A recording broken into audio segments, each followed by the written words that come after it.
Hello, ladies and gentlemen. Welcome to Creative Control, the entertainment podcast. I'm your host, Kenneth, and thank you for joining us on our latest episode.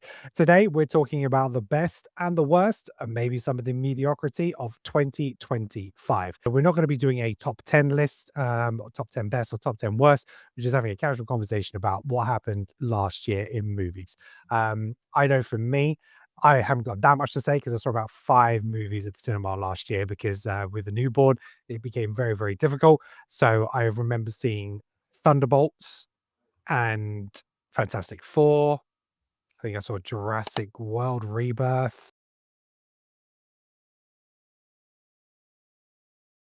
Superman. There might have been one or two other, maybe one more or two more. Can't remember, but it wasn't a lot. And so this show is going to be more about you guys telling me what you enjoyed, what you didn't enjoy, what met your expectations, what fell short, some surprise hits, some of your best cinema experiences. So it's just going to be a nice, easy conversation. And we're going to talk about movies. That's it, really. So joining me, as always, my right hand man, half amazing, Sasha. Thank you for joining us. We've got Greg back on the show, fresh off our top 10 movies of 1992. Lee is back as well. Thank you very much for coming back, Lee. Howdy. And then joining us for, again, it's been the longest time. It might have been over a year It ago. was it was a year. It's a year ago, right? Andreas, how you doing, buddy? Welcome back. Lovely to be. Good stuff. And again, it's been a while, but Amrita, she is back on the show to give her opinions of 2025. Welcome back, Amrita. Thank you, thank you. Happy New Year to everyone as well. Indeed. Yeah, Happy Happy New Year. Happy New Year. Happy New Year. How long do we keep saying that for? I say it's throughout January. Throughout January? Or is it the first time you see everybody for the first time? I don't know. I'm like, listen, I want to spread some cheer. January is a really pretty depressing month. Yeah. Oh, yeah, you know. Imagine having your birthday in January. Oh, That's tomorrow. Your birthday's going to bring some joy to January. yeah. Thank you. If only. Right. Okay. So 2025, a year of ups and downs. We have a WhatsApp group for everybody here on the show, and some people have never been on the show, but fan of movies. And we talk about what we like, what we didn't like, and rate movies and so forth. Let's start off with sort of like the biggest box office smash of this year, pretty much. Even though it hasn't finished its run, the way it's spread those first 10 days at the cinema. Avatar 3, Fire and Ash. Has everybody here seen it? I haven't. I wanted to see it, but I'm very busy in December. So Yeah, I haven't it's seen it. January. So I want to see it. I've seen the other two. Yeah. I've heard mixed reviews. I'll be intrigued to see what you guys say. Yeah, exactly that. What I've heard, some of the vibe is it's fine, but it's as repetitive as maybe some people thought the second one was. So yeah, it'd be interesting to get your guys' takes on it. So, Andreas, I'm going to come to you first because I don't think you're a huge fan, right? Listen, first of all, I am a fan of Avatar 1. It was one of my favorite cinema experiences. I'm a fan of number 2, although I felt it did repeat beats. I mean, how many times I'm going to see a boy swim with a whale? All right, Cameron, you're good at effects. You know your stuff. But so it was, apart from being overlong, it was amazing. It was honestly his third acts. Marvel could take a leaf out of his books because he knows how to get the action in. Number 3, man, it was torturous. But it's frustrating because in that 3 hours 15 minutes, there's actually a really good 2 hour movie in there. So imagine that if you just trimmed it down, stop repeating beats over and over again to the point where my wife was falling asleep, waking up and going, "This again?" And I was like, "Yeah, I'm really sorry." So yeah, it's like it's frustrating for me because I could see the brilliant 2 hour film in there. But instead, because of the length, I just was like, I don't care anymore. Especially after 2 hours, I was like, I can't, I just can't do it. So for me, it's put me off it's put me off the whole app, anything Avatar. I can't. Right, interesting. So I But know in actually a the 6 out of 10. yeah, a 6 out of 10, yeah? Yeah.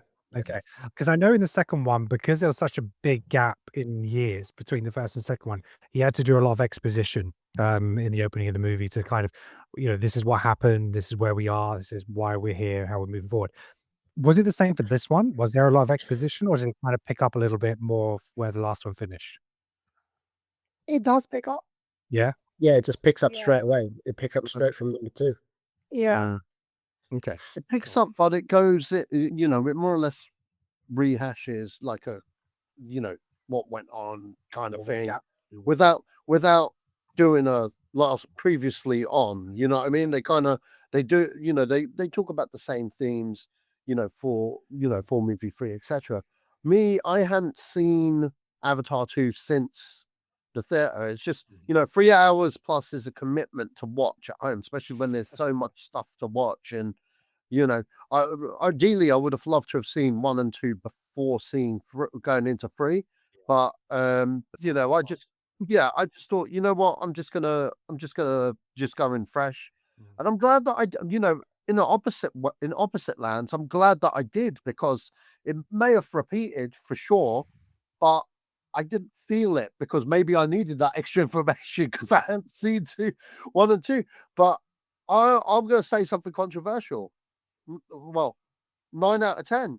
I enjoyed it that much, and I didn't wanna leave.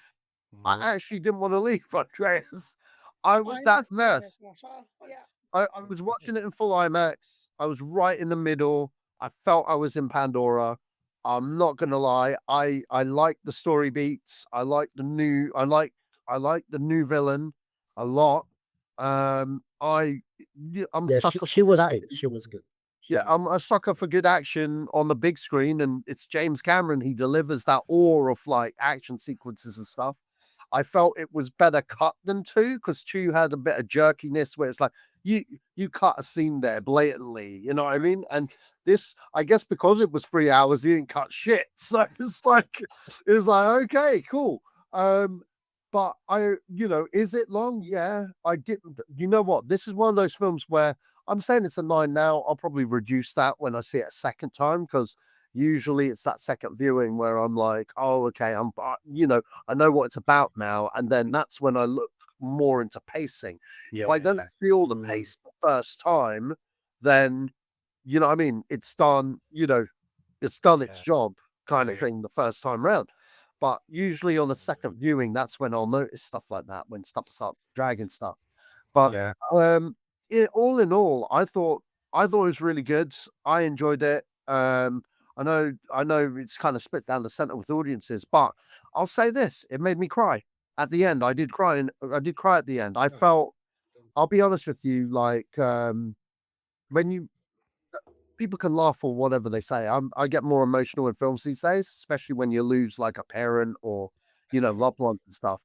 But I've been, you know, in the terms of like spirituality and the way like you could meet your loved ones in the afterlife, whether you believe that hocus pocus bullshit, that got to me. That really did get to me at the end there. They have an end shot, and it's like, That was a beautiful scene.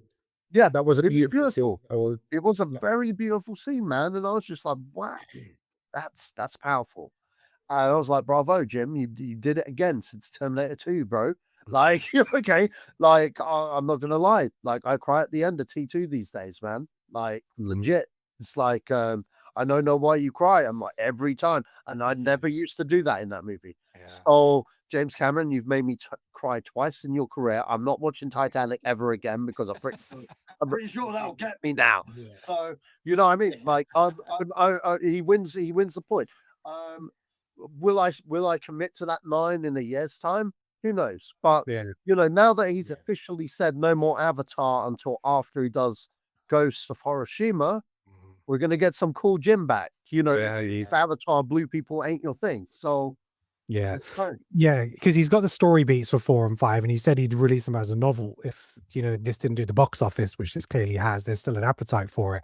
Um, but it's one of these things where, yeah, it's split maybe audience and critics. So I know Rotten Tomatoes you can take with a pinch of salt, but the tomatometer is 66, but audience popcorn meters 90%. I think the general movie-going audience enjoy it. They like the spectacle. It is big screen cinema. You know, Yeah. we don't get a lot of that these days, and I appreciate his craft and his effort that he keeps bringing those people. He's kind of got that same mentality as Tom Cruise, you know, where he wants the big movies and the big things on the screen. And I think the difference between this, because he wrote and filmed a lot of 2 and 3 together. Mm. And I know that he's gone back and forth, and when he was releasing 2, he chopped things down, took it out of 2 to put in 3. So I could probably understand where there's gonna be some similarities, where he's maybe taking it from the second one and put it into the third. But, these are big budget movies. We're talking we were discussing the other day, potentially up to between 300 and 400 million each movie. But Mm. when you're making the bank that he is, you're still in profit. Yes, even though if a film is 2 billion, a billion of it is going to distributors, not a billion, but normally what happens is on a box office release, the studios to split the box office the fees with the ticket sales with the distributors in the studio. And it's normally at 50%, then it goes into a sliding scale the longer the film is out. That's less relevant these days because films don't stay in the cinema that long. So back in the day, a film could be in the cinema for like 3-4 months. And then, this the box office split might be, instead of 50-50, it might go down to 80-20. So 20% is only going to the studio, but it's going more to the distributors. But now that isn't the case. And when we're talking about movies going on to streaming so much quicker and stuff like that, box office is hard these days. And the fact that this is doing those numbers kind of speaks volumes to the franchise. Lee, have you seen it? Yeah. I went to see it with Yeah. Peter and Sash. Yeah. Oh yeah, at the same time. Yeah. Yeah, no, I enjoyed it. Yeah, I can see points obviously that Andreas makes. I knew, but I kind of knew going into it, it was going to be similar to the second because that's what it was going to be. I knew it was going to be a 3-hour film, so I'd expect a lot of sort of world building and what have you. So I was kind of prepped for it. But yeah, I mean, you can't take it away from him. He's done a great job with it. I mean, the effects, the soundtrack, and it just you kind of get lost in the screen. Sap said, you just sort of you're taken to this world, and you're quite happy to see what's going on, and then to be in there and sort of get lost in it. So yeah, no, I thought it was very enjoyable. I'd probably give it an 8 out of 10 Okay. for me. Cool. And Amrita, tell us more about your thoughts. I absolutely loved it. I'm like Sash, I'm at a 9 out of 10 on this one. Um, I'm a massive fan of the Avatar series in general. I said this to you guys when we came out of the screen. I remember coming out of watching the first one on like a drunken, I was a cinema worker back then, a drunken staff party viewing that we watched it on. And I just remember everyone's jaws kind of hit the floor watching the film going, "What is this? It's incredible." The visuals are still, to this day, in each one, like, some of my favorite visuals I've ever seen. Maybe this and Across the Spider-Verse, like, the only 2 films that really wow me with visuals, and I still felt that today, and I think that's the barometer that I measure each one of these on is, am I leaving the cinema wowed every time? Yes, I am, to be perfectly honest. Yes, there are beats that are similar. I completely agree with that, which is the reason it's a 9 out of 10 and not a 10 out of 10 for me. But like Sasha, I felt so much of that, like, spiritual connection. I've always felt quite connected to, like, the theory of Ewa, the goddess of their Pandora, and how nature rules things and things like that, and a lot of my kind of upbringing and, like, heritage and things like that plays into that a lot, so, to me, it has always made a lot of sense. Mhm. And one of the things that I said to Alex, my partner, when we left the screen was, life is really fucking complicated. Life is not very black and white these days. Everyone seems to exist in the gray. And it's actually really nice to have a story where the good is the good and the bad is the bad. And I think there's going to be more of the graying going on in parts 4 and 5. I'm suspecting that at least. Um, but I out and out love it. I thought it was a fantastic film. And I'm going to agree with Sasha as well on the point of the villain, the new villain in this one. I think she absolutely stood out in this film to me, and I can't wait to see more of her. I'm hoping she comes back in 4. Is it wrong that I fancied her? Like, she was No. hot. She was really hot. It was for She walk. was like, yeah, like, I don't know, some kind of demon queen hotness going on, yeah. I'll give it to you, Andreas, no worries. Yeah, sorry, I had to just get Yeah. that image. It's all right. Thank That's you. Sounds like Andreas wants to open Pandora's box. Yeah. Right, so let's let's move on. Let's talk about Marvel in 2025. We had 3 releases from Marvel this year, so this was the other movie which I'd forgotten about. We had Thunderbolts, Captain America: Brave New World, and the Fantastic Four. So let's talk about our thoughts and feelings on these ones. Thunderbolts and Captain America, they were 2 films which I had quite low expectations of because they were movies that kept getting pushed back, a lot of it even from the pandemic and stuff like that. And we're talking lots of stuff about reshoots and rewrites and loads of stuff going on. I didn't hold out much hope. I think let's first of all, Captain America: Brave New World. It was serviceable. It was fine. Um, I think the biggest disappointment for me was you knew exactly where the film was going, and the whole build up to the film was the Red Hulk.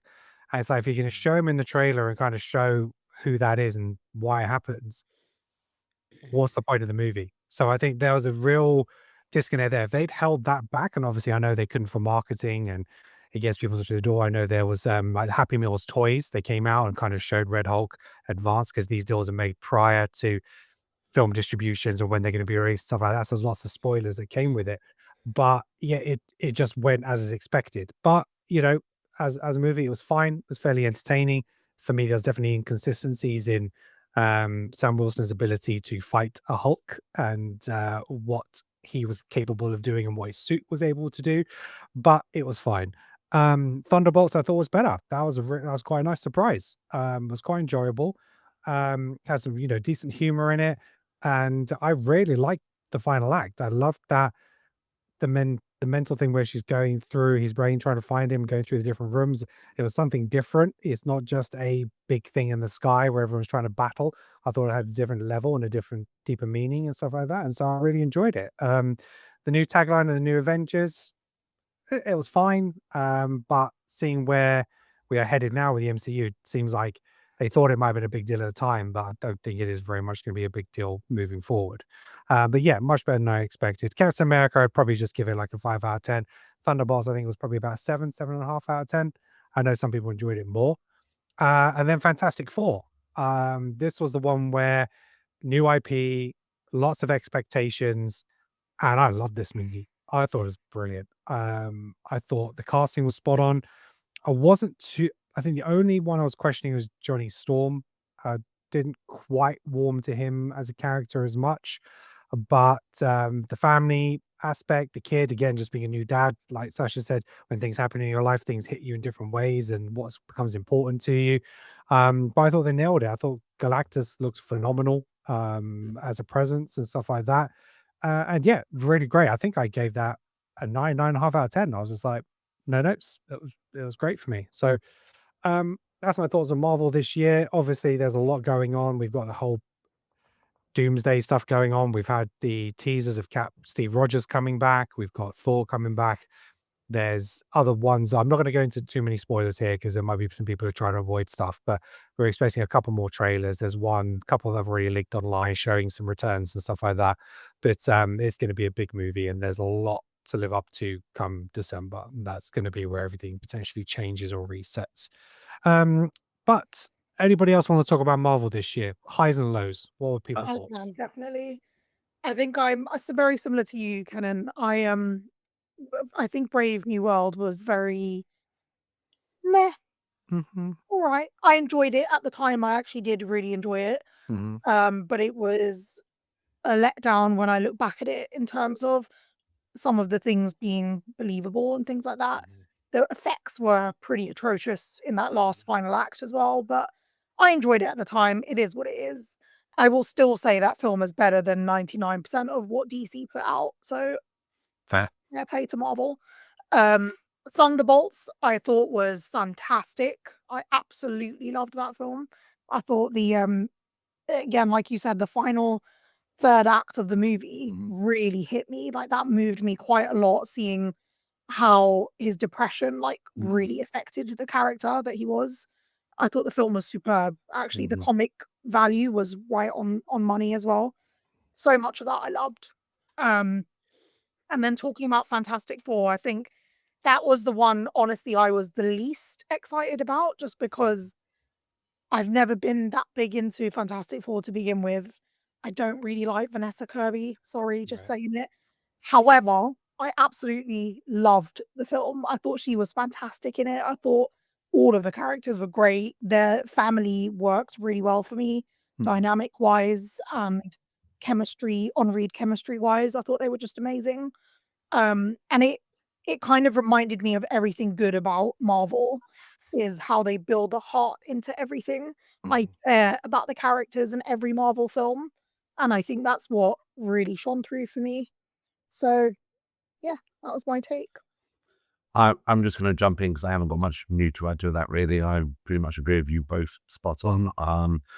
Again, Thunderbolts is half of. Sorry, the Captain America: Brave New World was part of the diminishing returns of Marvel for some time now. Thunderbolts gave us a bit of hope, and hopefully things like Doomsday are gonna sort of sort of reach that hope again and reach some of the highs of past years. But yeah, the Fantastic Four. I love the fact that they can now, with the multiverse, kind of go, well, we can put it in this retro styling. I really love the aesthetic thing, and the design, and I think that really helped elevate it. And they won't be beholden to anything that's gone before. They can just do that, almost like an independent movie, almost out of the MCU, which then can find its place in the MCU as they cross over with other universes. But yeah, absolutely brilliant. I'm glad that Galactus isn't a giant cloud bubble shit bollocks anymore. Sorry for the listeners for all swearing, but yeah, it was just absolutely rubbish before. I thought the Silver Surfer was absolutely brilliant as well realized. So yeah, I love that movie. I say that and Thunderbolts were on par with me, and Brave New World just met as Marie just said. So Yeah, I think if they'd gone with Fantastic Four in like a modern day setting, it would have lost pretty much all its charm and uniqueness. The fact that they did embrace that, I think, was so key to making it a success. Now, I know it didn't have a huge box office success, but I think generally it was really well received, and that's what Marvel needed. As opposed to just the box office returns. Obviously, box office is important for Disney, but they needed something that really hit home with some fans. And you know, for me, it met it exceeded my expectations because I wasn't too sure. So it was probably a film that exceeded my expectations most this year. Sasha? Yeah, I agree with you guys on not Civil War, Captain America, Brand New World. It was a shit burger. No, it was serviceable. It could have been a shit burger, but it was serviceable. I came out of it going, I got to see Red Hulk and Harrison Ford Hulk out because that was, to be honest, although they sold it in the trailers, that was the only thing making me want to go see that damn movie. Well, that's the thing, right? And that's the thing. It's like I want to see Harrison Ford Hulk out, and more importantly, I'm still waiting for behind the scenes of him in mocap because that'll crack me up no end. But it did what it did. What was it bad? I think under better writers, or they could have made that a better thriller if they'd hidden the Red Hulk, or in general, just More Winter Soldier style. yeah, they could have really made something more special out of that. But it was a disastrous kind of reshot to shit production, and 1 minute the woman has a costume, next minute she doesn't. Like, what was that about? That was so weird in a fight scene. Um, but no, yeah, but I've been saying this for some time now. That we're in a transitional period with Marvel where they're trying to right the ship, and the movie that I was not looking forward to the most was the Thunderbolts. Okay. I was really, really not expecting that to be any good. But then the Super Bowl trailer came. Not the original trailer. Original trailer met my expectations. It looked like a turd burglar in the sky. And I was like, nah, this is gonna suck. And then the Super Bowl trailer came out, and Andreas was like, Sash, you're wrong. This looks good. And I looked at the trailer and I was like, nah, that's a good trailer, but it's not gonna be a good fucking movie. And lo and behold, I was wrong. And you know what? I'm glad, because you know what? I think the minute they killed off fucking Taskmaster. the minute they killed off Taskmaster, I was on board with that sucker. I was like, yes. All right, let's go. All right. And yeah, it was probably the surprise movie that I liked this year. As for Fan 4, I said it from the start. like, look, it it looks good. It looks like Fan 4 to me. You know, I said, don't worry about his accent because I seen it. I seen the guy in the what's the TV show called where he's a cook in the kitchen. The Thing. Oh, the bear. Oh, the The bear. bear. The Bear. I was like, trust me, he'll be a good Brent Grimm. I've seen enough of the Bear to know what they go for with that Oh, because he sounds like someone from actual Brooklyn rather than a proper get out of here kind of Yeah, voice. Yeah, it's like it was fine. And you know what? Like that first trailer for Fan 4 is what sold me. You know, the family aspect around the table, the uncles fighting. You know what I mean? Like that's always been missing from Van 4. Every interpretation had never got it right until now. And I'm glad. I'm glad they got it right. I really am. And you know, I can't wait for a sequel if it is to get a sequel. Hopefully after Doomsday it will. But yeah, I think it was kind of a return to form for me for Marvel with that movie. But I'm not going to give them that pass card just yet. I need to see 5 movies in a row. Okay, you're two out of 5 now. So yeah, Who is actually excited for Doomsday though now, off the back of those 3? no, I'm not going to give them that card yet. No, I see they're trying to get my dick wet. All right, I can see them. All right, So that was mantra. I seen the Luke X-Men trailer, and I'm not gonna lie, I got a boner. So no, it's like, don't do this to me. All right, so I'm not gonna be fooled twice. It's like, look, behave. They've they've announced so many returns because they obviously did that reveal trailer, which lasted like hours, where they were showing all the backs of the chairs. So so many people are coming back. It all depends on how they utilize them, how they're going to fit the story and narrative. I Yeah. don't want to just see a scene of all the X-Men coming back and then they just get wiped out within 10 minutes. So what is the point in that? Scott Summers. Yeah, and I know they might do that just to make Doom seem powerful and they need to build him up that he's going and destroying all these other universes. Yeah. You know, but is it the right way to do it? I don't know. It's difficult. I still can't get on board the RDJ thing for Doom. I need to see how it plays out. That was for me is such a big thing. And I know they're saying, oh, it was all people are saying it's always their plan. I don't think it's always been their plan. Kang was the plan. And then that didn't happen and they had to pivot. And yeah, so whether RDJ was all in the background You're to talking about beat them. RDJ being Doom, or Yeah. I think Doom was always going to show up. Oh, Doom was always going to show up, but I don't think people are saying that RDJ as Doom was always the plan. Yeah, So agreed. I don't know about that. Yeah. But anyway, Andreas, what was your take on Marvel this year? Right. So obviously the last few years it just removed all my excitement from Marvel. Just everything. Shows, everything has just been mediocre. Everything has not hit me at all. It was like I'm just done. And then once I saw Captain America, you lot have all been really fair on this film. The film was dog shit. It was terrible. It was unwatchable. I can't remember a thing about it. In fact, I'm looking back at my list to see what I rated it. I didn't even put it on. That's how bad it was. They did my guy a disservice because he's a really good actor, Anthony Mackie. I love his character. I just thought the film was so generic and bland. I didn't give a shit about Red Hulk. I didn't give a shit about anything. Anything. Gone. It's wiped. At that point, I was like, I give up. Then I watched Thunderbolts. Didn't even go cinema. Didn't care. Watched it at home. I phoned Sash straight after I saw it and said, that was a good film. The script, the zippy dialogue, it felt. I think I gave it like an 8. I wasn't a massive fan of the third act, like when they went in the rooms, but apart from that, I really enjoyed it. Solid. Okay. Then Fantastic Four. When I left there, I was like buzzing. Film made me cry. I was like 10 out of 10. Watched it again. I was like, all right, it's gone down to 8.5, but still 8.5 is really bloody good. I kind of just saw little things in it that, sometimes you do get, that emotion, but that emotion is an honest emotion. If you feel it, it usually is your honest first reaction because it's from the heart. The second time you're kind of watching it a bit more of your brain engaged. So Mm. the score settled to an 8.5. So it left me on a feeling of, okay, with these two films, they could be back. But like Sash, they need to prove themselves with Spider-Man and Doomsday. I'm confident. I'm confident that we're gonna get some good stuff. So that Yeah. was my Marvel journey from couldn't care less.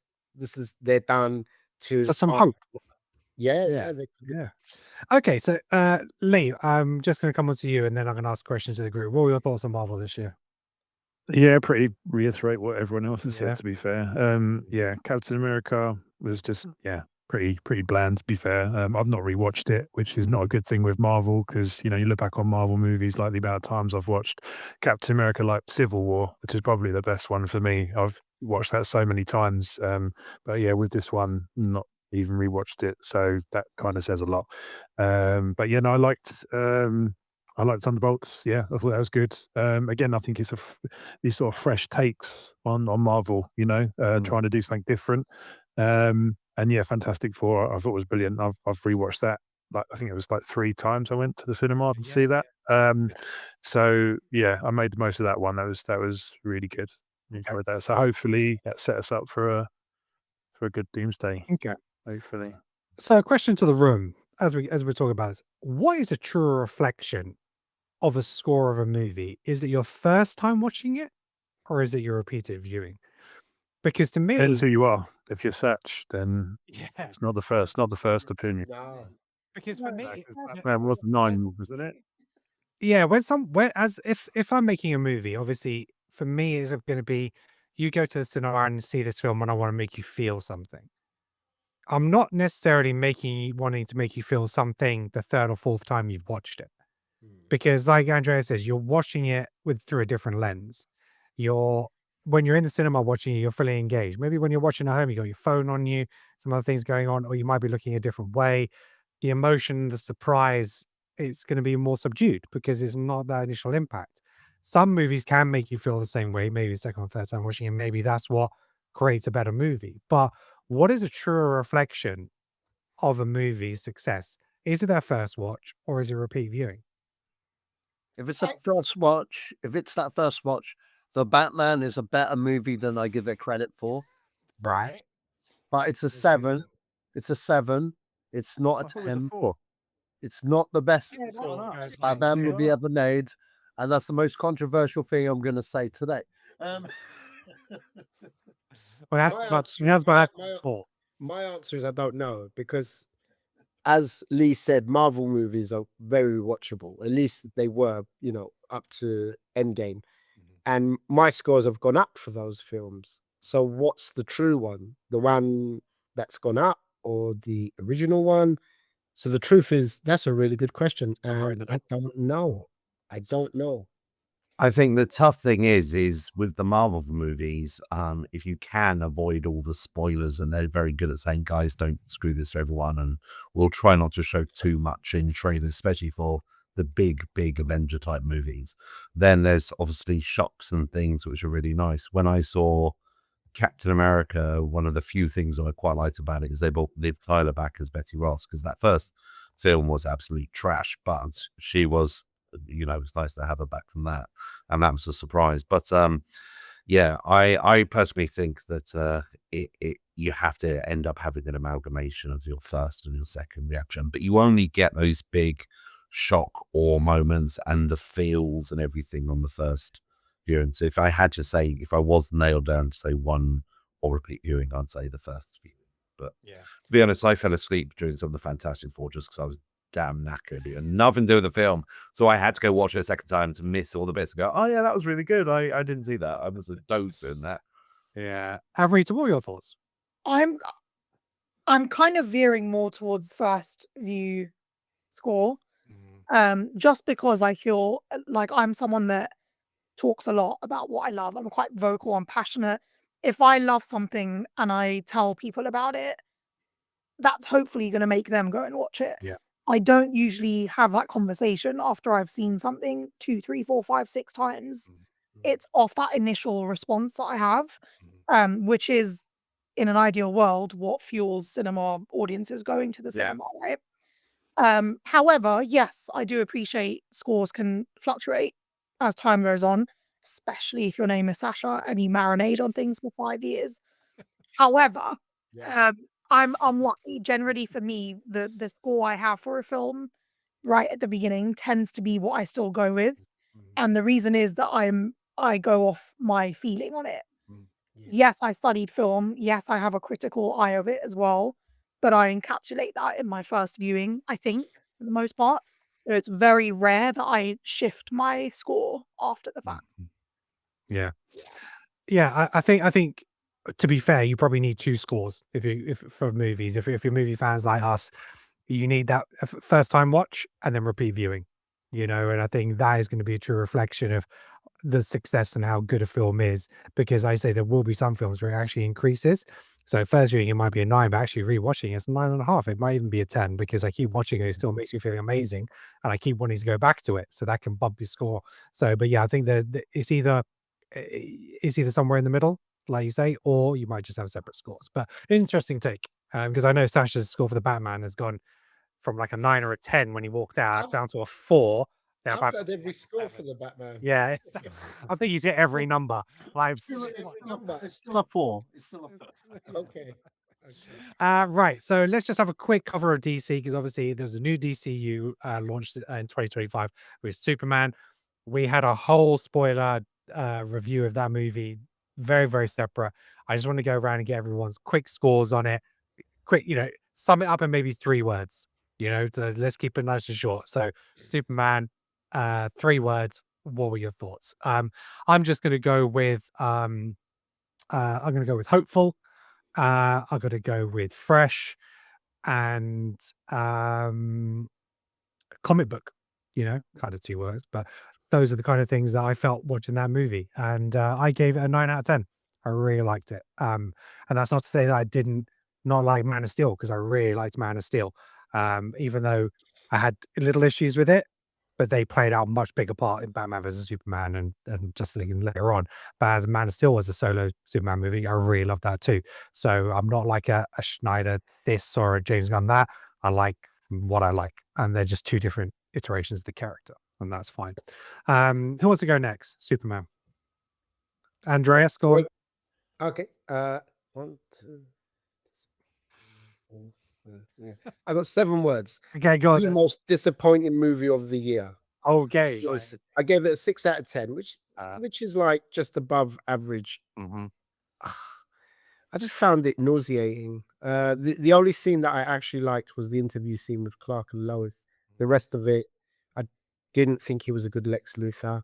But saying that, what's my reference point for Lex Luthor? I don't watch the animated show, so my reference point was just everyone we've had in movie form. Yeah, yeah. He was a great Superman. She was a great Lois Lane.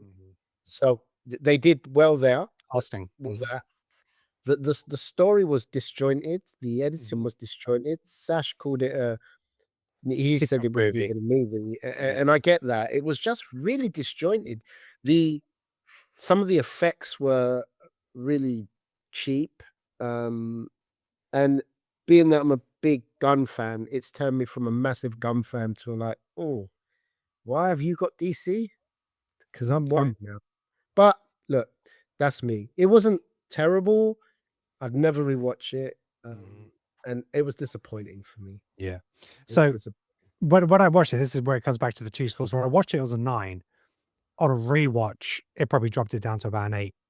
And one of the things I think it failed to do the right way is I would have had a scenario that Superman or Clark Kent is witnessing changes into Superman and then is brought into the movie that way, rather than him just crash landing on the earth when he's been beaten and he's bloodied and stuff like that. I know they're trying to throw you into the middle of the action, but you could have thrown him into the action in a different way and show, yeah, this is Clark Kent. Here he's Superman. He comes to save the day, and then he gets like beaten up like a little bit later or something like that. Then the big bad could come after he's done the initial save. So I think seeing something like that would have introduced the character a little bit better. I think it was a very strange way to introduce the character. But yeah, that was kind of my critique looking back on it. The rest of the film, I I didn't have a felt problem with. the the pacing was strange. Like, so yeah, that was, you're right. It was like we've never been thrown into it. But I was like, okay. But I just felt that continued through. It kind of went like that. I don't know. But Yeah. I'm looking forward to the second one because I like the casting and the characters. Yeah. Okay. Cool. Greg. I'm going to go with 3 words with typical James Gunn. It just reminded me of the Suicide Squad movie, the second one, where it was lots of kaijus and fighting the monsters of the month. It was thrown straight into the action. They didn't need to do all the exposition again. They're like, yeah, you know all this. We're just going to go into it. And like yourself and Andreas, I think that at times it's a bit weird of how they threw you in and who they were throwing you in against. But yeah, the pros were again the casting. I think they did a really good job. The cons where it was a bit silly at times. And even though it's enjoyable, silly, I don't know. But then personally, I'm not a big Superman fan. I loved the original movies. I think they had a lot of heart. But of my actual reading comic books, I never read Superman. I thought he was just OP. If he could do everything apart from some stupid green rock, it's just silly. I hated it. So I preferred Marvel growing up. And so the Marvel movies will always be my preference. But Yeah. I'd probably give it a 7 out of 10. Okay. To be fair, I thought it was good. I thought it was better than the bull crap that Zack Snyder was coming up with. Basically. Okay. Rita, what was your take? So my 3 words are jarring, boring, and try hard. A bit like Andreas, it was the most disappointing film. I loved the casting, and that's the reason I'm disappointed. A bit like Greg, I don't really care about Superman in general. He's not the superhero I care about. I find him a little bit bland anyway as a superhero, or as a hero, period. I loved the first film. Christopher Reeves is always gonna be the classic guy. But I did love the casting in this. I thought they did a great job. And unlike Andreas, I did really like Nicholas Hoult as well as Lex Luthor. Um, for me, it was just such a letdown. Like, we went into this on the other podcast, but I could strip this film in a million different ways, and each way I would be disappointed, I feel. So, do I care about the next one coming with Supergirl? Absolutely fucking not. No, sorry. Couldn't give a shit. Okay. But if they do another Superman and the story is a better story, I might just because of the cast. But you might have to twist my arm. He's a good director, the guy who's doing the Supergirl film. He did I, Tonya. I just don't care about this. Like, I don't care about her. I don't care about the story. I don't care about any of it. I'm just not my form, I think. It seems a very strange thing he's doing with DCU, so you've got Peacemaker, you've had Superman, Creature Commandos, now, Supergirl. It's not a very traditional introduction to what we'd expect for this kind of franchise, but we'll have to see what happens. They talk about Jimmy Olsen spin-off series as well. It just seems Yeah. like there's certain things that you need to calm it down a little bit, focus on your main IPs. But It's just a bit typical as well. Just to say one last thing for the trailer for Supergirl, the line where the dog is like peeing on whatever he's peeing on, and she's like, "Oh, you almost got it all on there. Good job, buddy." Even before I'd ever seen that trailer, the first time I watched it, I said, "Good job, buddy," and then she said it. That's before I've ever even seen it. So I'm like, there's nothing about it that feels fresh or new. I don't know. Just bored. I'm bored. okay, all right. Yeah, I will say, going on the fact it's directed by I forgot his name. He directed I, Tonya. The trailer does make it look like it was directed by James Gunn. Yeah, no, and that's why a lot of people feel it is his movie, which it isn't. But yeah, Which Lee, I hope not. yeah, Lee, give us your thoughts. 3 words. Scott. Well cast. CW disappointed. All right, okay. Fine. So yeah, I thought it was very well cast, but for me, it came across as like a TV show. Like Sasha said, there wasn't any wow factor for me. It's not something. None of it was like I've seen it all before in, like you say, either TV shows. Yeah, no, so I was very disappointed because Superman is such a an iconic character. You know, and there's a lot of expectations going into this film, and I know he's trying to do something different, but yeah, it just didn't sit right with me at all what he did. Yeah. All right. Sasha, final thoughts on Superman? Average as fuck. Average as fuck. 5 out of 10. Fantastic cast, all of them. I loved Nicholas Hoult personally. I thought he was the best iteration of Lex Luthor that we have had yet, myself. However, utilized really, really badly. And yeah, there's just nothing in it that we hadn't seen before. Him fighting a giant kaiju, that was different, but again, you know, it's the same gun shtick. You know what I mean? And it just felt like a TikTok video. Something had to happen every 5 minutes. There was no moment to give any of the actors room to breathe. You know what I mean? We didn't really get any standout performances, though we had good actors with you know what I mean, doing the best they could do. But it just, as Amrita said, it was kind of bland. As Andreas said, it was disappointing. I had to see it twice to check myself to go, hang on, is that what I really saw? My score hadn't changed on this one because there was stuff I liked about it. You know what I mean? I swear you gave it more than 5, though, right? No, I didn't. I don't think so. 5 Right. from the elf. No, I stayed quiet when I saw it with Andy. I stayed rated very it quiet. twice, though. I Yeah, actually rated it twice. Fair play to you. Yeah, I saw it twice. No, because I bought my tickets and then Andy had the preview screening, which was before, and I saw that with Jessen and Andy. And after I went for drinks with Jessen, and Jessen was on the biggest high of this movie, and I couldn't be the bad Grinch there, you know. I was like, good to see you. Let's have some drinks. So I just talked about what I liked about it and stuff being the cast and certain things in there and stuff. Like I love the Jimmy Olsen stuff that they hooked him up with Miss Tesma. What's her name? Tesma. Miss Tesma. Yeah.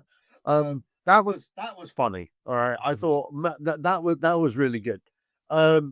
Outside of that, I was just like, yeah, just what you guys have all said collectively. I do feel him getting beaten up at the start is a bad way to introduce your new Superman.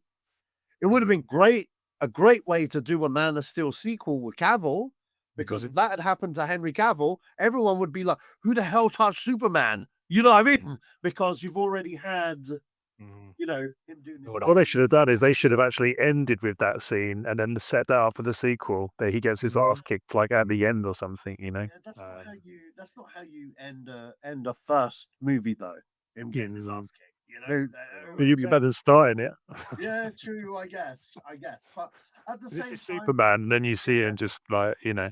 at And the I think same- that's the thing, isn't it? It's they dumped him in this is your new Superman.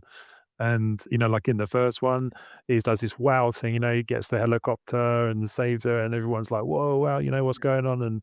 And they you see him do all these super things, but there wasn't that in this. I mean, I know obviously they're doing something different, but to see this is your new Superman, and here he is getting beaten up, and here's a whole bunch of other Supermen. So he's But one of the he's criticisms of Superman, though, is he's OP. So they make him not necessarily OP, but then we're disappointed that we're not seeing him. We're seeing him beaten. So he's a really complicated character to get right. But It's anyway, I got to give Gunn this. He tried to do it. He tried to give us something different. yeah. You know what I mean? Which is, well, I could see why the opening scene would have looked great on paper, if that makes sense. But I just feel that it was it's something you say for a sequel, not when you introduce a new guy. But I don't know. That's just my 2 cents. Maybe I'm wrong. I don't know.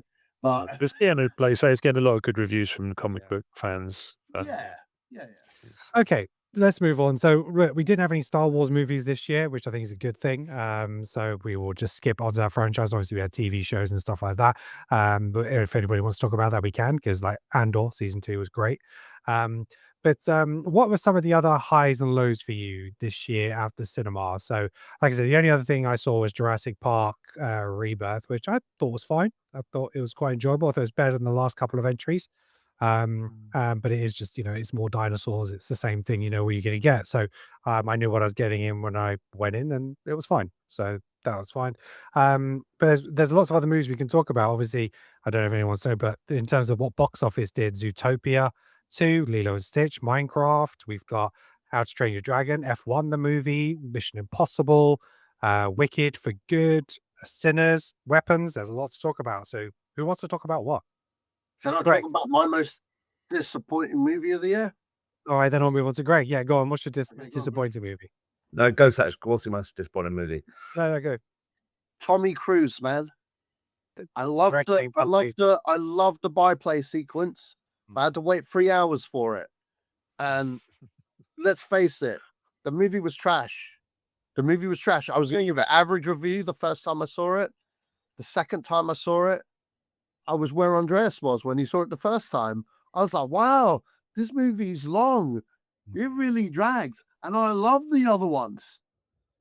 Honestly. Which is the reverse, because of the last one, I first saw it and didn't like it. And then I watched it at home and thought, no, this is not too bad. I'll be honest. Do you know? I thought the plane scene at the end was actually too long. That dragged. That was the best part of the movie for me, but I prefer the submarine scene. But Go on. the worst part of the movie for me was we've all seen it, right? Yeah. We've all seen I it. had those. Spoilers. Greg, could you take your headphones off? I got to. You can spoil it. You can spoil it. I've seen. I want to see it. I like the Mission Impossibles, but I don't think it's going to be massively spoiled. It's a massive spoiler. You need to take the headphones off. I'll and when I'm done. Okay. Okay. All right. Right. Okay. So, think Rames, man. How you kill my boy Luther? That's been the fucking G in all of these fucking movies, right? All right. How can you kill fucking Vink Rames? Okay. All right. Fair enough. You needed to kill somebody, and it's either going to be him or Simon Pegg. Yeah. But how can you give him some cheap ass fucking death like that? And worst thing about it was they blatantly filmed something and then they cut it and then they recut it and they recut it again. There were so many reshoots that they didn't even know what they're fucking editing in this movie, because you meet Vink Rames and he's like on his deathbed in some underground bunker, like, chained up to God knows what. And I'm like, hang on, wait, Luther wasn't ill in the last movie. What the fuck happened to Luther? You get no exposition on that. Okay. And then next minute, for some reason he can't leave this place, and then he gets blown up. A cheap death. You know what I mean? A cheap fucking death. And then what's that? They use the entity as a reason for him to not go on a revenge spree or not go nuts. And then it's like, shut the fuck up, man. Come on. With that fucking thing at the very end of the plane sequence, as good as it was, the way the guy got take out was trash. Okay. So what really should have happened when my man's falling to the ground, okay, he should have skydived, nicked the chute off the dead corpse. No, should have had a fight with him as he skydiving down, and then put the fucking umbilical cord or whatever, the fucking parachute cord, and go for fucking Luther. Strap, bed. That, you know what I mean? Like, come on, man. How'd you fucking kill a Vink Rames like that and not avenge him? Pissed me Well, that Rebecca Ferguson said the way that they film it is it's crazy, isn't it?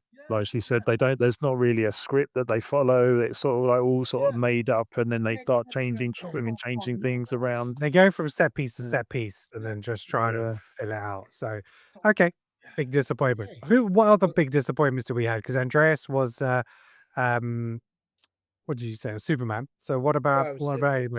My disappointments were Superman, Avatar 3, and The Running Man, because I'm a massive Edgar Wright fan. That film was so mediocre.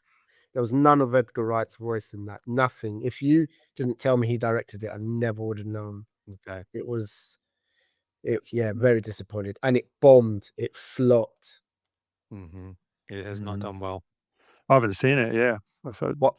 One of my disappointments of the year was something I really loved the trailer of and wanted to watch. And then when I watched it, I loved the cast and I found some of it very enjoyable, but it just got really dark. And that was The Roses with Coleman. Cumberbatch. Yeah. it's has moments where it's brilliant and they are excellent actors, but my God, it's just a really depressing film. I agree with you, Greg. I I watched agree it. with you. Like, Yeah.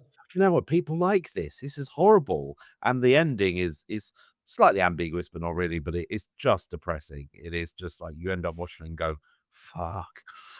So yeah. So yeah, amazing cast and brilliantly written and witty. But my God, don't don't watch it if you're feeling a little bit miserable because you'll feel even more so. I loved that film, but I do agree it was Yeah, I very know you did. great. Like, yeah, it's probably not the best for anyone in a marriage to watch that. Yeah. I just realized how badly The Running Man performed at the box office. I had Yes. no idea. It's worldwide. It's only taken 68.5 million, and that, Oh. I mean, Star Wars Episode 3 re-release made 55.5. Do you know what I mean? So it's Gabby's Dollhouse. The movie made more. A Working Man made more.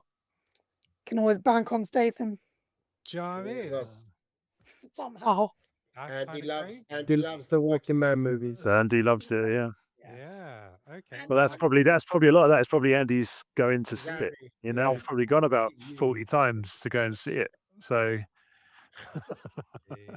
What about The Naked Gun? I haven't seen that yet. How was that? That's on my worst list. And Really? it's what?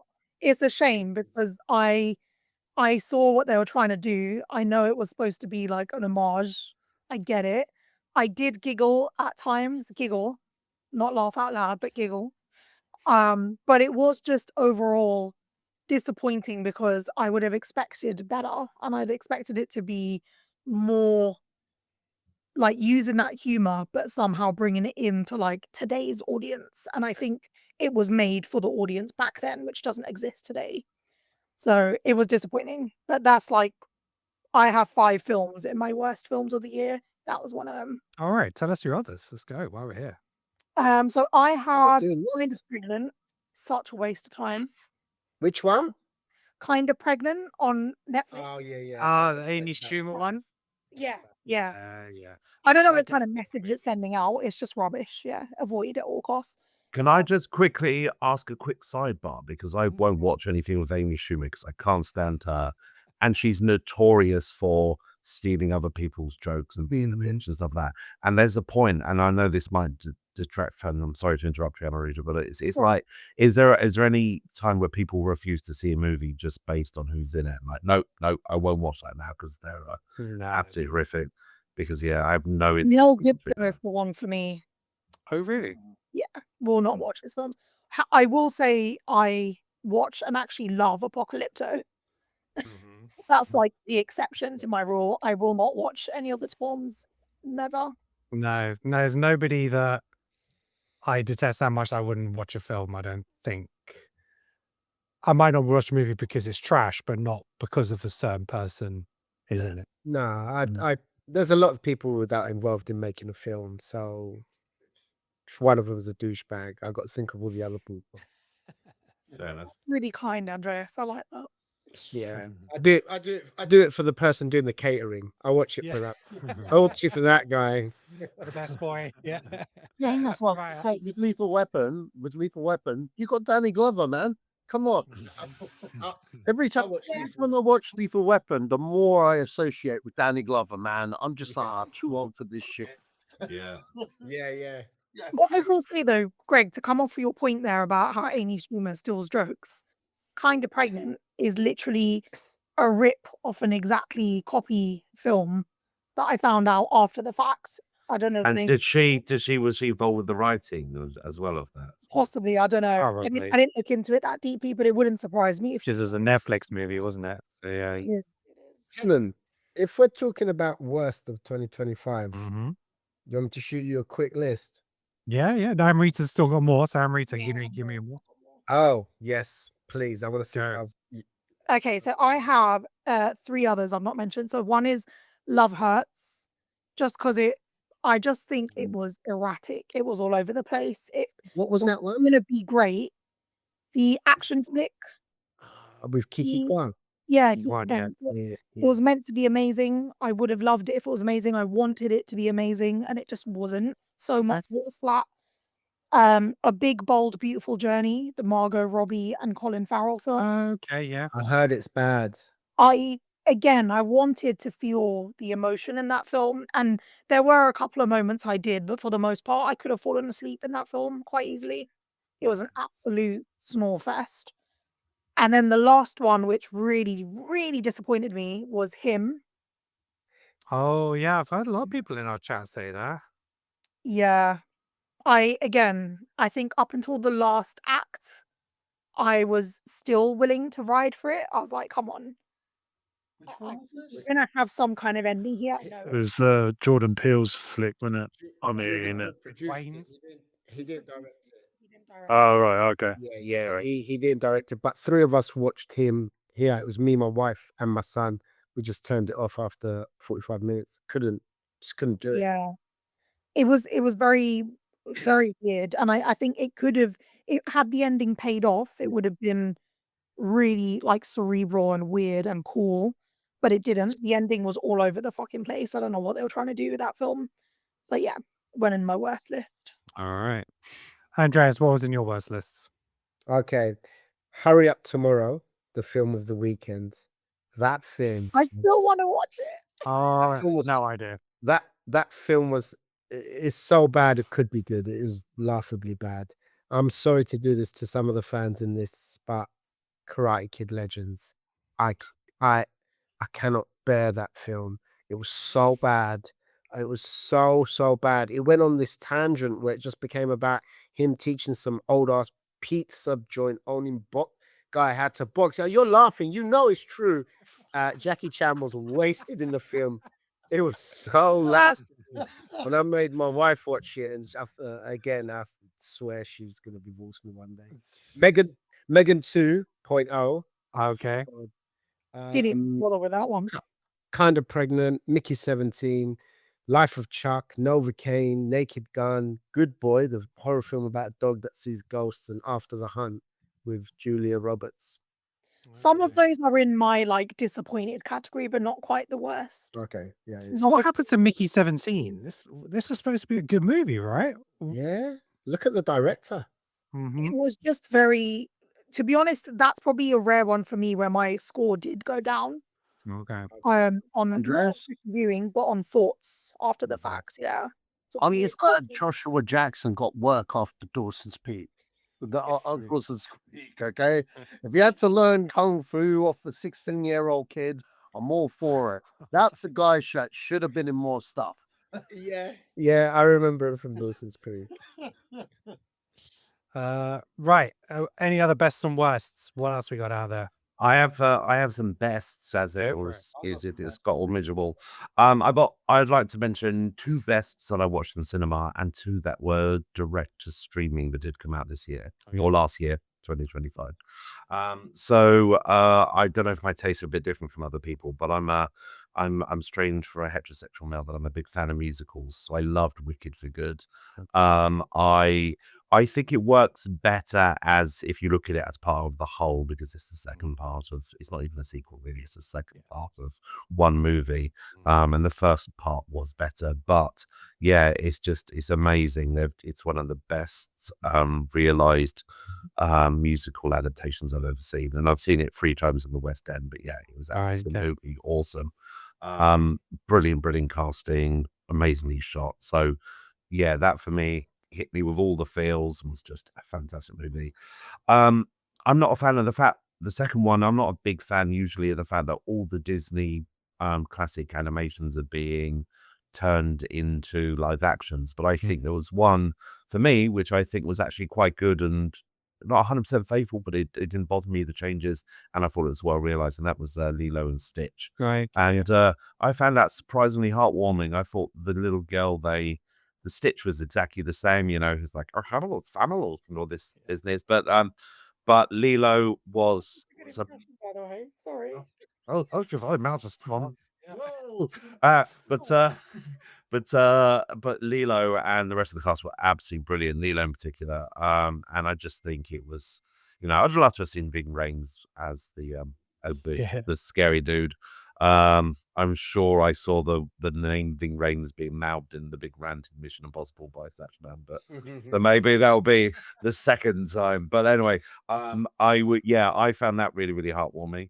And the two that I found the best by far on streaming were the third of the current trilogy at the moment, which is the Wake Up Dead Man. I thought that was absolutely brilliant. I think really when it comes to non-Star Wars things Rian Johnson could do no wrong. I think it was absolutely brilliant. It was a little bit darker than the others, but again, just epic ensemble. And the crazy thing is I was looking more forward to the Thursday Murder Club film coming out because I love Richard Osman and I love that as well. But I just think that when it comes to telling the story, I think the Wake Up, the Knives Out sort of series is the best. And Benoit Blanc is quickly becoming my favorite detective, and what Daniel Craig's done with him is just brilliant. I don't know if it was meant to sound like Foghorn Leghorn originally, but he's absolutely awesome.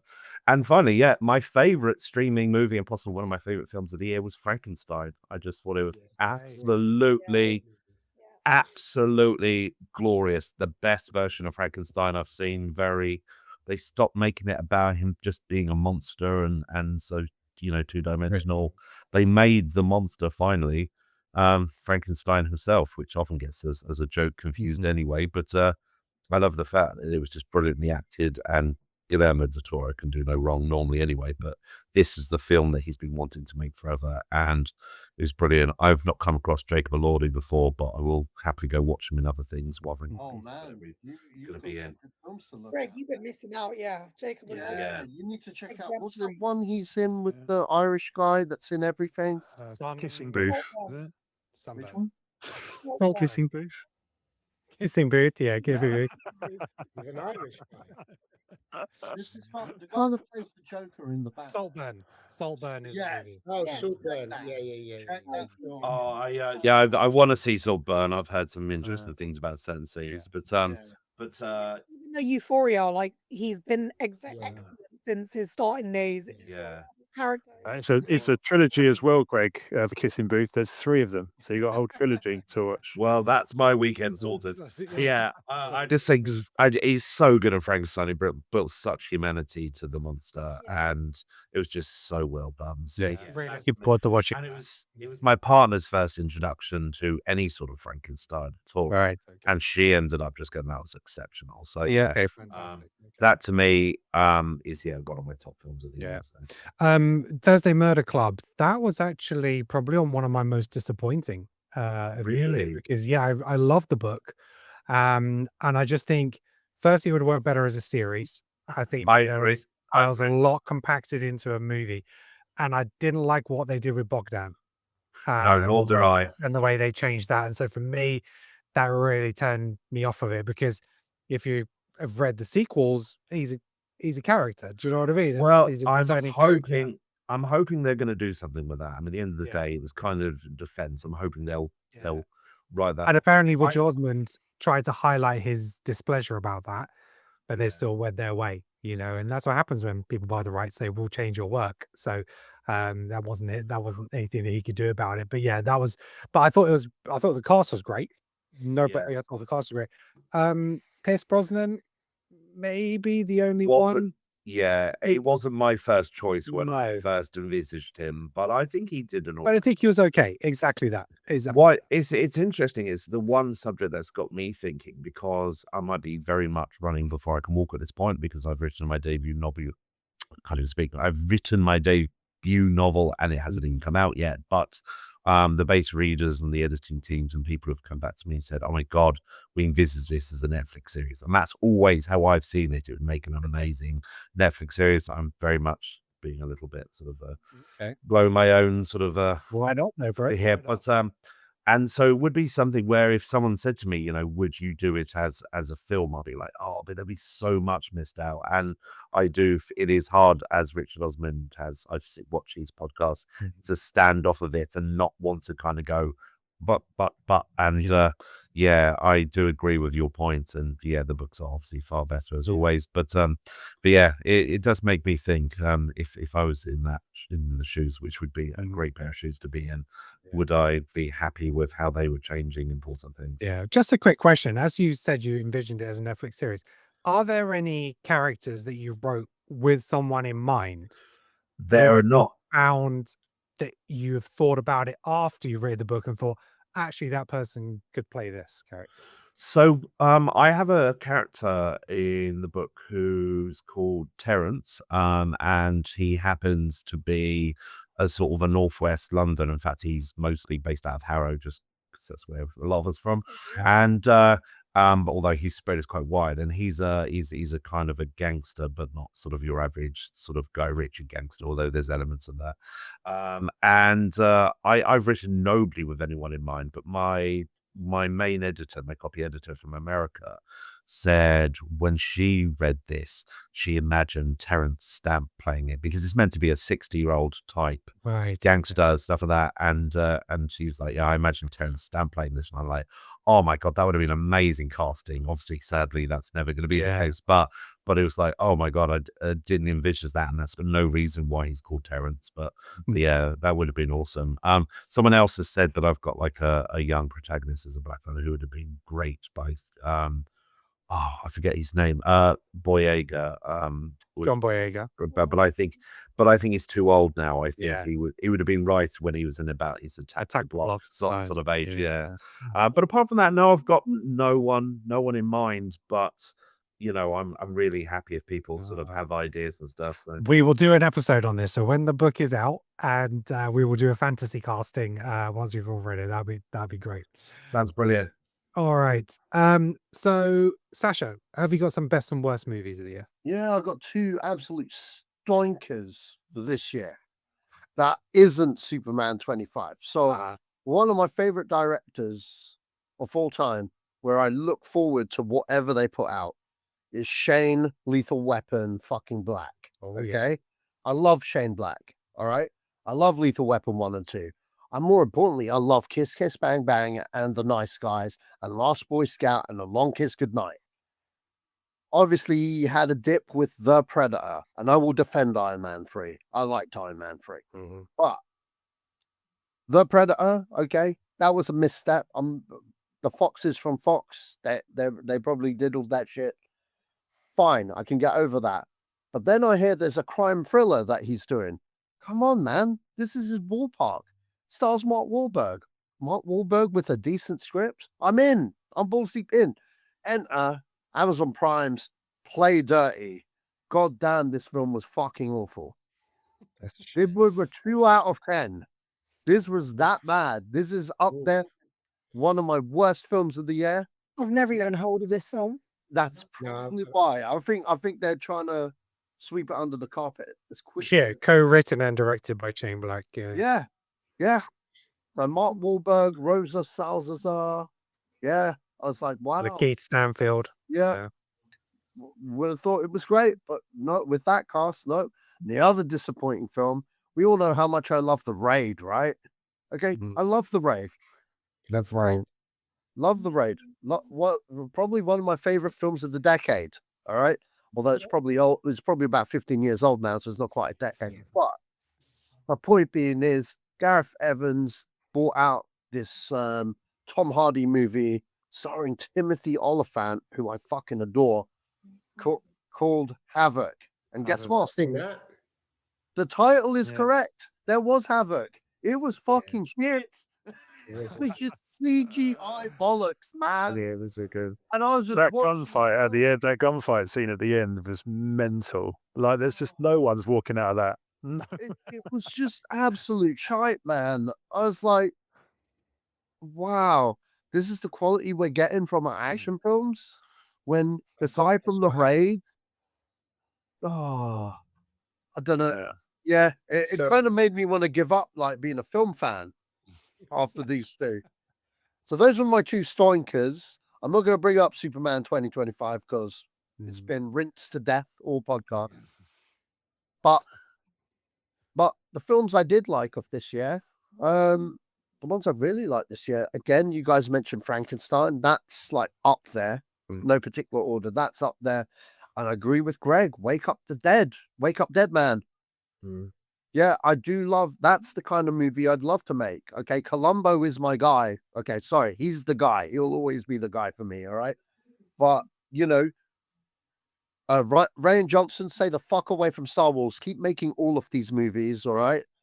You know what? Yeah, forget Star Wars. Take Star Wars out of the equation. Just listen to me talk about Ryan Johnson directing a Star Wars on Zito's Gang because I bigged him up. I was like, this guy can do no wrong. All right. He can do no wrong. And he Luke jinxed is it. amazing. It's your Frick fault. is amazing. His episodes of Breaking Bad, amazing. I'm not going to go into Last Jedi. All right. We'll skip that No, part. that's Yeah. We'll just skip that. But as long as he gives me these Daniel Craig flicks, I'm balls deep in, man. This film was great. But the film was it 2 films in cinema that I really, really enjoyed. I saw a 12A Predator movie and it was fucking decent. That's what I was gonna say. Decent. I was like, God damn. God damn. And not only that, we got 2 for 1. We got 2 Predator movies this year. We got a straight to streaming animated thing, Killer of Killers. That was good. Oh That was my good. God. Can I just say I loved Badlands, but Killer of Killers was actually Oh yeah. way better than that even. Oh yeah. Yeah. Yeah. Superb. But that's just it. He's done 3 Predator films now. They've all been great. All Yeah. great. So Yeah. I'm there. Fuck Shane Black's the Predator. I'm in. Cool. Give me more Predator. But no more 12A. Like this was a one-off, all right? We want more blood and guts, okay? But the film that I had the best time at the cinema, I've seen it 3 times now. F1. Yeah, I know you love that movie. F1 in IMAX was outstanding. Okay. I just felt it gave me the old school Jerry Bruckheimer feels from the 90s that I haven't felt since Top Gun Maverick. I liked it that much. Brad Pitt, not really doing anything new, but he's coasting on his star power. But that's fine. That's why you cast Brad Pitt. It was great. I enjoyed the fuck out of it. Was it your favorite film of the year? It's the one I've had the most fun in the theater with. I don't know if it's my most favorite film of the year because if I was to say it right now, because I haven't seen enough this year to say that, okay, there are 2 films where I've had a great time. That and Sinners. No, not Sinners. Not Sinners. Weapons. Weapons. Yeah. Weapons was so good. Yeah, I was gonna say we haven't talked about Sinners or Weapons yet, so I haven't seen either. So give me your thoughts. I've not seen either. All right. They're my 2 favorites of the year. Yeah, Sinners or Yeah. Weapons. So I'd call Weapons number 1, Sinners number 2. Okay. I liked Sinners. I enjoyed it, but it's not better than another film that I hold dear to my heart. That's kind of That's similar. Turtle. That's Turtle. I'm not going to say that because I don't want to spoil it, but I did enjoy the movie. It was Ken, if you haven't seen Sinners, apart from that one thing, they're completely different films. Right. Sinners has got. I was aware of that. I was aware of that kind of spoiler quite early on in its release, actually. So, because I think I saw it online or something like that. So yeah, and that's the trouble when you don't see these movies; they will get spoiled, which is why I think I made a point of trying to see the Marvel movies early on because that is something I don't want spoiled because that's something I really enjoy. But yeah, I'm kind of aware of what Sinners is about, but I've still heard good things. The thing. Please don't spoil it for me because I haven't seen. No. I meant, so- but Sasha's right in terms of that construct is similar to Dust, but it's not really about that flip. It's about the layers of Sinners. Like Yeah, the actual quality. theme that it deals with is what it's truly about for me, anyway. But I rated it highly as well, Amrita, didn't you? Yeah, it's both of them actually, Sinners and Weapons there. I haven't ordered my best list. Like in prep of this, I had a category of best, a category of decent, a category of average, disappointing, and worse. And both of them are in my best category. Okay. I don't have like an ordered Yeah. list or anything, but Yeah, Sinners, I agree with what Andreas just said. It's all in the contextuality of that story, what they're saying about race and things like that in that period, about loads of different things, about the power of music. Right? There's so much in there that I just think There's was love. beautifully interwoven Mhm. into the story. And not only that, it's just a kick-ass film in general. I've seen that probably about 3 times now, I wanna say, in different like, in the cinema, Okay. the and I love it ever since. Doesn't get old. Weapons is one, what I just think was very unexpected. I think I've seen, uh, people watching it online, like, reacting to it, and the way that they're, like, at every kind of chapter of the story, let's say, they're like, "Oh my god, wait, what? What's going on with this? What's happening with this?" And it's very surprising when you watch that film. I love it. I still think the ending of Weapons is one of the most entertaining endings I've seen in Yeah. a long time. For Okay. comedy, but also for thriller, like the thrill aspect of it. Mhm. Um, but I have there's one film I have to shout out as being, even though I haven't ordered my list, probably the top and probably my favorite film of the year is I Swear. I haven't seen that yet. It's on Amazon. You've seen that? No, I want to. It's about the guy with Tourette's. Yeah, with Tourette's. Yeah, I It's need the to see true that. life biopic with this guy. If you have not seen it, guys, please. It is the greatest film I saw this year in terms of like gut-wrenching emotion in the story, but also unbelievable laughs. It's one of the best experiences I had in the cinema with an audience. Hmm. Everyone taking this in at the same time. It was just superb. It's not for everyone. You might not want to sit through it with your nan or I'm your watching. mum. It's very I'm watching that tomorrow. excellent. Anyone who's like a bit, concerned about swear words and stuff, probably not the film for you because he does a lot of that blinding. But yeah, Andreas, you might struggle with that, mate. Yeah, mate. I do the C word every other word, so I'll be good. it's just, you know what, from a serious standpoint, anyone who wants to know what it's like to live with like a serious condition like that, and understand what goes through someone's psyche dealing with that and living with it. And also just some of the hilarity that comes in their life as a result of it. Okay. A must watch, I would say. But Cool. yeah, So I've got a I'll list of add it about to the list. But okay. well, they're in my best category for this year. Uh, anybody else got some movies they want to talk about? I have a couple of sort of like mid movies which were neither great or bad and stuff, but were just quite amusing. One of them was Happy Gilmore 2. I was a big fan of the original. That's all right, It was the sequel I didn't think I wanted, and having watched it, I'm fairly indifferent, but it was quite fun. It had the charm of the original. It had loads of cameos from golfers who I have no idea who they are. Yeah. And he shoehorned every single one of his usual friends into it. Yeah. But it was entertaining. I watched it and then immediately forgot it, but it was all right. I forgot about it until you just mentioned it. So yeah. Exactly. That it has that effect on you. The other one was like a really sort of cheesy B movie, which again I wouldn't watch again, but it was quite amusing. Jen Ortega's at a prime and it's got a good cast, and that was Death of the Unicorn, which was really amusing. It was just silly. It was like slightly the effects were slightly chonky in places, and it was very B movie-ish, but it was quite amusing.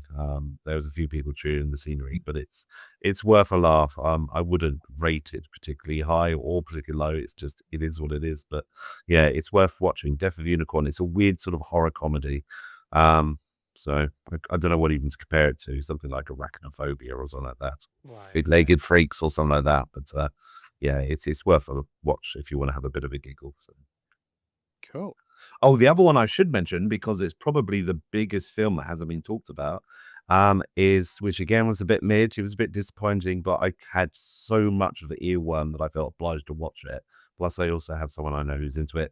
Was K-pop Demon Hunters, because that is probably the biggest film. Yeah. That was a huge film, and I thought it was good. I thought it was actually better than Nid, but really, it was the music that made it, because the music was already in my head just because I've watched a little bit too much social media, and that was it. That song Golden is the biggest earworm and is a real bop, and I'm not normally into K-pop, but pardon?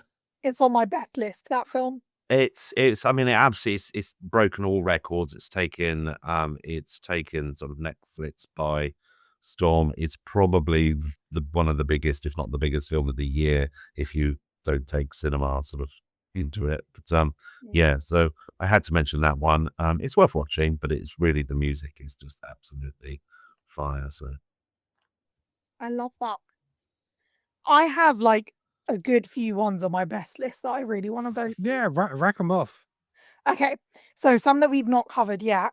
I have Bring Her Back, which I have to mention. The most uncomfortably like horror film I've seen. Bloody good. Okay. Never, ever, ever watch that again. It traumatized me. It's quite traumatizing, I have to say, It is but it's traumatizing. extremely deep on an emotional level too. It's good. Grief is like really interwoven into that story. It's quite an amazing film. I loved it. Warfare, high up on my list. Yeah, I good think film. that was high on my list. What one? Mighty Supreme. White Supreme is amazing. Amazing. Electrifying. 9 out of 10, that film. Yep. Okay. I had The Long Walk as well. Caught Stealing, Love that Lost film. Boss. Yeah. I like Cold Ceiling and Long Walk. Yeah. Yep. First I one had was great. The Materialists as well. I actually really Yeah. enjoyed that film. That was great. Right. I'm with you. I'm with you on that. Roofman was another one. Yeah. Oh yeah, that looks quite a fun film. Yeah, that was a good film. And then I had Mhm. Companion, and then last but not least, Zootropolis 2. Yeah, I love the first one. I want to see the second. Yeah, I love the first one as well. I haven't seen the second, but Companion was one of my first. It was my first sort of 9 out of 10 movies of this year. I love Companion. Seen it 3 times. Okay. What's that movie? Begonia. Begonia? How was that? That was supposed to be good. I gave it 9 out of My 10. decent list. Okay. Yeah, It was I really loved it. solid. It was solid, yeah. Okay. Andreas, you loved it, didn't you? I loved it. I loved it. It was nuts. All right. Lee, have you got any other hits or misses? No, I think a couple of them all, to be fair. I haven't seen that much like yourself. I've just been too busy looking after a little person to sort of get to the cinema and see these films. But yeah, no, I was a big fan of Predator this year. It was really good. And I made some good decisions with those movies. Bringing back the franchise after a few flops, like This Guy Means Business now, and it's like, yeah, even though it was a 12A, I didn't even really, I just didn't really care about that. When I was watching it, it was, the whole world that you was being introduced to again. It was really good, really good. It was a fun experience. I come out of there really feeling really positive. And yeah, Killers are Killers again, great storyline. And if they can do more with that, because obviously there's an end scene now where they're, bringing back the other characters at the end there, there's some other possibilities there, which I'm quite excited about. Okay. And Cool. Fantastic Four, yeah, was the other good one as well. All I right. I got a few that might haven't been mentioned, which I think you should put them on your radar at least. A small British film called The Ballad of Wallace Island Okay. with Carrie Mulligan. Really, really sweet film. It's really small scale, but cute, feel good, warms your heart. Um, for Sash Man who loves his action, Ballerina. I don't know if you watched that. I really enjoyed that film. I thought the accent was good. That's on my decent list, yeah. You didn't like it? No, I liked that film. I liked it. For the horror fans, Final Destination Bloodline. That was Well, I heard that was quite well received, I think, wasn't it? yeah. And a film on Amazon Prime called The Threesome, which is a rom-com, and it was really good. Okay. I didn't hate Ballerina. I just felt it wasn't on par with John Wick. The John No, it wasn't. You're Yeah. right. I just felt it felt a bit toned down. Well, I mean, after those Inventive three films, action. it's hard to keep up that level. I actually thought it had some inventive action scenes, especially the flamethrower scene was great. That I was think that was the highlight. Yeah. Yeah. All right. Has anybody here watched the War of the Worlds movie on Amazon? Heard it's so bad. So I haven't. I heard such bad things about it. I Yeah. decided not to. So Yeah. All right, there's that. What else have we got? Just trying to think if there's anything else. I have a list of Oh, films Tron. that you want to Yeah, see okay. that people have seen. All right. I'll just cover off a few. Tron Ares. I thought that was fine. Right. Not. I like that from my mind, man. I'm not the biggest fan of the franchise. It doesn't mean that much to me, so I quite enjoyed it, and I thought that was fine. Some films I want to see, like Elio, that did nothing at the box office. That bombs, but apparently it's a really great Pixar movie, and I just think Pixar have lost their way with marketing at the moment. They Yeah. always seem to name their movies after the names of the characters, and that isn't always going to work because Elio doesn't tell you anything. Do you know what I mean? And it's I think they've made that mistake. What was the other one that they've done that with? Set in like the Italian island. Luca? Oh, Luca, Oh, yeah. yeah. Yeah, and again, I love that Luca. movie. It's Yeah, so it's good. shot. But there's so many movies there, but I just don't think they've marketed it right. Disney and Pixar in terms of animation. Um, I don't think there's much else. I was really excited for The Running Man, but yeah, I've heard very average things about it. So I'll do that. Nobody 2, I quite fancied that because I quite enjoyed the first one. Um, I'll get around to that. Mighty Supreme, again, heard amazing things. Sounds like it could be with an Oscar contender for that. K-pop Demon Hunters, I have not watched, so I will get around to that. But yeah, there's a lot of films to get through for this for last year. But in terms of box office performance, only 3 films breached the 1 billion mark. First one was Lilo and Stitch. Second was Zootopia 2, and the third was Nizar 2. Mhm. Animated movie which has done over 2 billion. So I yeah, keep hearing good things about that, and I know nothing about it. Yeah. no, nothing, absolutely no zero about it. Exactly that. So yeah, it's done nothing in most countries. Like the UK done 1.5 Huge in million. China. Yeah, exactly. Huge in So China. One of the things about it was it's quite a low budget film as well. By what I understand, this guy made it on his computer and then managed to, you know what I mean, like yeah, get it out there. yeah. Well, it's done over 2 billion worldwide, but 1.8 billion in China. Gone down very well. It's also based on like their culture and their mythology as well. So it's done really well in Asia, and it's something that, you know, I think it's one of those ones where if you get it, you'll go see it multiple times, kind of thing, like an Avatar kind of thing. Yeah. So um, that I don't know how true what I've just said is, but that's from recollection of reading multiple stuff about it about 6 months ago. So please fact check me. I could be spouting absolute bollocks, but I'm just trying to remember what I know of. Yeah. Yeah. All right. Before we wrap up this episode, has anyone got any final thoughts? Maurice, I think you had a few more to go through. But has anybody else got any more movies they want to talk about? I'm good. Jay Kelly. I saw Jay Kelly, the new George Clooney movie, and Adam Sandler. I really enjoyed it. Adam Sandler really showing off his acting chops in films a lot more these days. He gives a really good performance. Clooney just using his star power, but you know, it was good to see more mid films come out. You know what I mean? That would have probably got a bigger theatrical release back in its day. That's interesting because I've seen a lot of George Clooney doing interviews recently, but I've not known anything that he's promoting. It's one of those weird things that I have no idea that of that movie, but I've seen him in doing interviews left, right, and center and talking about all sorts of other stuff. So, but yeah, okay. So to wrap up, Amrita, go on, tell us some more movies you want to talk about. Okay, so I'm not really going to go into them, but some that I thought were worth mentioning from my decent list.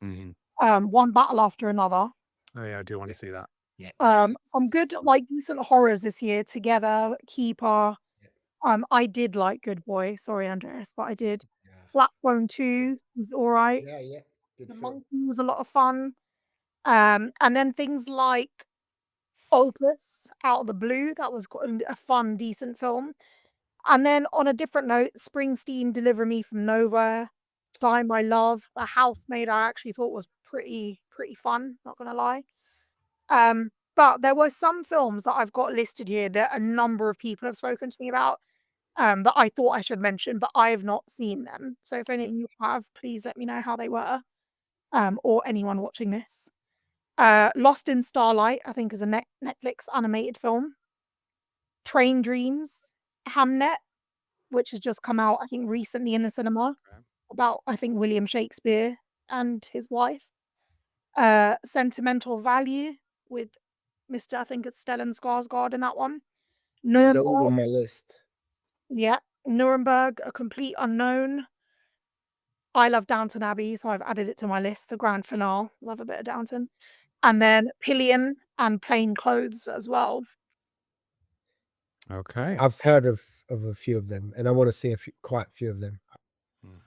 I'd say of those, Nuremberg, Hamnet, and there's one other that's I mentioned I've completely forgotten about. But yeah, there's a few. Oh, Marty Supreme. They're the three that are on my immediate list to watch because either I like the sort of the story, like the idea of Shakespeare, or because I'm hearing the buzz about Timothée Chalamet in the film generally. So Yeah. Okay, well, keep an eye out on Chemflix. I'm sure they'll be available soon.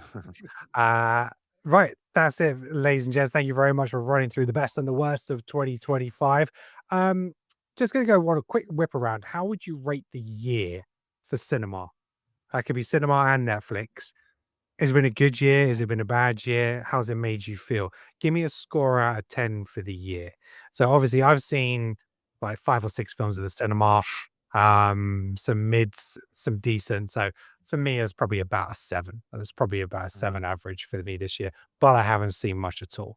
So Lee, what's your average for the cinema? Same as you, I think, 7. Yeah. Yeah. Okay.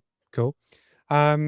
Greg, what about you? I'd love to be different, but yeah, I before you'd even mentioned it, I thought probably a 7. There's been some exceptional things: Frankenstein, Wake Up Dead Man, Wicked, and then there's been a lot of meh, and the superheroes is more meh than good at the moment. So yeah, I'm sticking with 7. Yeah. Okay. Amrita? I'm on an 8 out of 10. I've been fortunate, as we spoke before this started recording. I've seen loads of films this year, and I think it actually has been probably the first year since COVID that I've been excited about a number of films. And my list, even just looking today of how many were under my best category, Best and decent. Yeah. so many films I loved this year. So I'm on an 8 out of 10. And I will just say, outside of the cinema, there are loads of like lower budget, great written stories that are coming out more now or being recognized more now because people aren't going to the cinema as much. So yeah, check it out. There's a lot there. Okay. Do you keep track of the movies you've watched, like through Letterboxd or anything? I did start on Letterboxd, but I'm really god awful at keeping up with it. So now I just go by Alex and I have like a shared calendar for films Right. Okay. or when we book tickets. So I just Yeah. go by that. I look back over the year and think, what did I watch? Yeah. I'd love to get a count. I'd love to see how many movies you like saw this year. That'd be an interesting number to see. Watch this space. Yeah. Andreas, how was this year in film for you? Well, I am on Letterboxd now this year, so I don't write reviews, but I give a score. But we've got a list. I saw over 100 movies this year. Looking over, probably the average was 6. Okay. There were some really good movies, but generally there was a lot of mediocre to rubbish stuff. Okay. All right. Sasha, finally to you. Have you got a score for the year? For me personally, it's the worst year for movies. There's nothing I really want to see in the theater except for a handful of stuff. And maybe it's because I've been too busy, Yeah. to actually go out and see stuff, And I'm not around the corner anymore taking you. Yeah, that's right. So yeah, if you guys are seeing stuff, give me a call. So what would you say? Is it about a 6? Huh? Would you say it's a 6 out of 10 year for you? I'd say that's more optimistic that I'm willing to give it, but sure. Why not? All right. Cool. All right. Well, that's our wrap up of 2025. And thank you very much for joining us. Thank you very much for giving me thoughts and opinions, guys. We've got a lot to catch up on. Who knows when that's going to happen. But yeah, hopefully we'll make it a bit more of a regular thing of this show now with Creative Control. Hoping to get one every, maybe a couple of months, something like that to start with to see how we go. So we'll do a top 10 movie a list. The next one obviously is going to be top 10 movies of 1993. The 92 one will just dropped. So if you haven't seen that, go and watch the top 10 movies of 1992.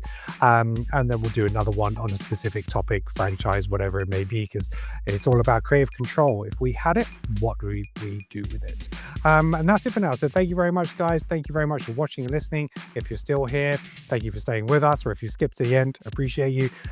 Make sure you hit that like, subscribe, and hit that bell to get notified. And obviously, if you listen to the audio version of this podcast, we're available on all audio podcast platforms. Make sure you drop us a follow and give us a 5-star review. You're very welcome. And that's it. Thank you very much for everybody in the room here. I really appreciate you. And until next time, it's peace out.